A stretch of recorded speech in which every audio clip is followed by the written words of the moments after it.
In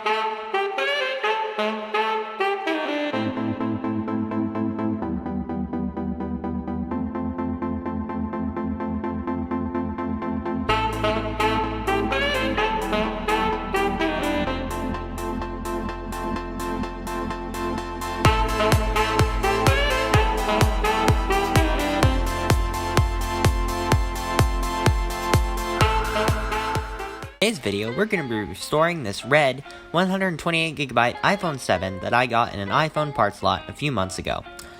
Here I have my new screen from fixeasy.com as well as a water seal. This is their premium grade screen.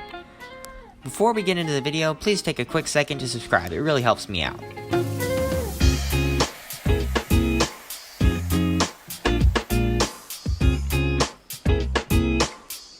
I'm going to start this repair by removing the two pentalobe screws at the bottom of the phone using our pentalobe screw bit.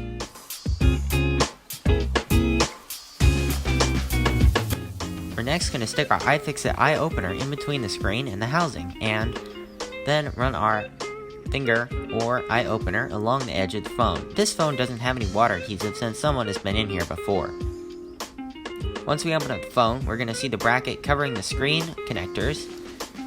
We're going to go ahead and remove the four tri-wing screws on top of that bracket, and next we're going to unplug the battery first, and then the two connectors for the screen. Next, we're going to take out the two screws covering the bracket covering the camera and earpiece speaker cable.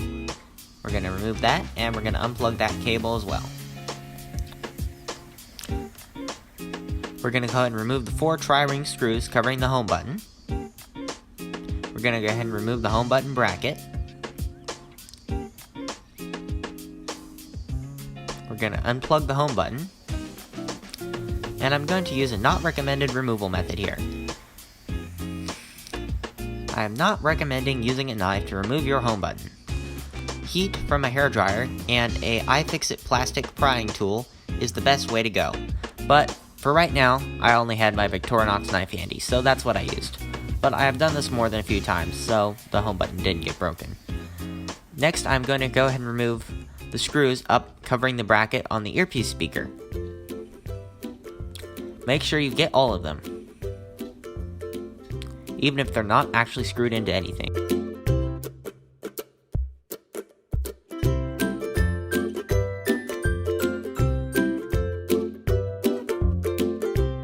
We're going to go ahead and carefully remove it, making sure not to rip any of those special sensors that are up in the little plastic housings. Here, one of the plastic housings came out, but we're just going to head and remove it and stick it back in the old screen, since our new screen comes with new plastic housings for the sensors.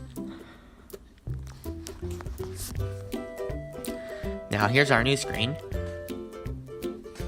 We're going to go ahead and arrange everything correctly, and we're going to go ahead and remove the blue plastic tape covering the adhesive.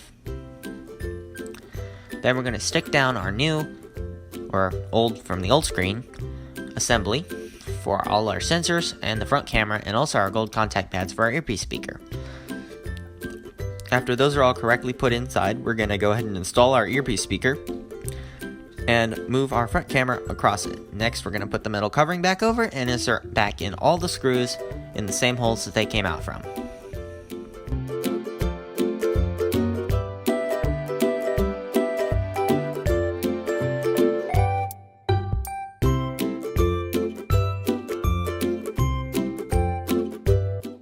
Now we're going to go ahead and take our home button, insert it through the front of the display, make sure it seats flush with the glass, and we're going to go ahead and take that little display connector for the home button, put it on top of it, and make sure that little pin lines up with the hole in the home button as well.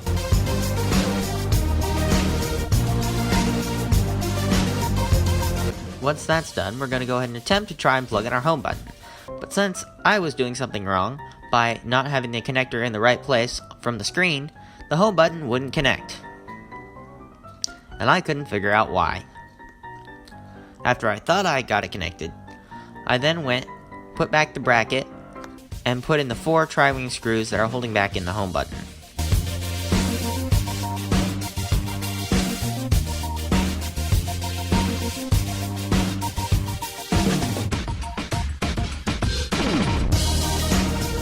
After that was done, I proceeded to connect the phone up to the logic board, plug in the battery, and turn it on.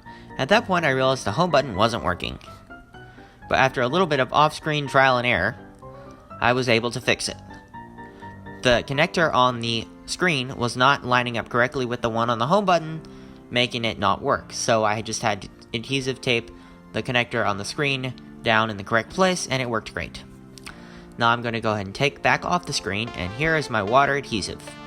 Make sure to put this back in, even though your phone probably won't be water resistant at the end, but still, it's better than not having it there. And it's definitely not water resistant when it's broken, so we're going to go ahead and line it up carefully where it's supposed to go, and press it down with our finger. After that's done, go ahead and take a knife and stick it in between the plastic and the adhesive, and carefully run the knife around the edge of the plastic to remove it from the adhesive. This doesn't have to be done if you have a quality water seal, but the cheap ones that come with the screens generally tend to stick to the plastic. But with this knife trick, it seemed to work great, and I was able to use the cheap water seal without having to buy a super expensive one.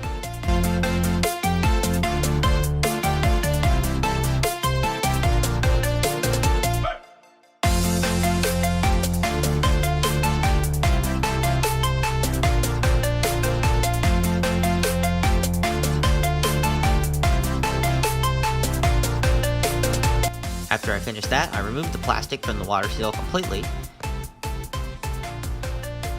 We're going to transfer these little rubber boots from the old screen to the new screen. They go around the connectors for the penelope screws.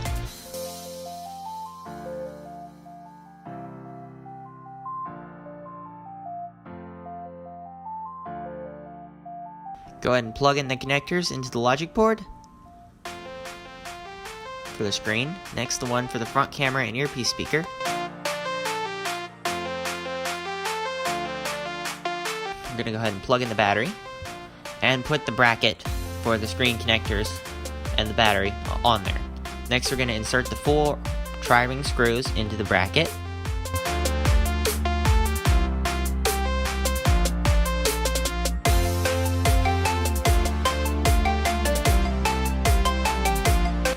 And after that, we'll insert the 2 Phillips screws into the top bracket covering the earpiece speaker and camera. Apple is a bit annoying and they put tons of different screws in their phones, but you get used to it the more you repair stuff. And the phone does appear to work, so we're going to go ahead and close everything up, and we'll call this repair done. At the end, everything did work, even including the Touch ID. We're going to go ahead and put back in our 2 penelope screws into the bottom of the phone.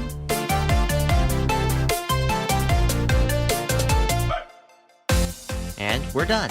Thank you so much for watching my video today, and please subscribe to my channel. See you in the next one.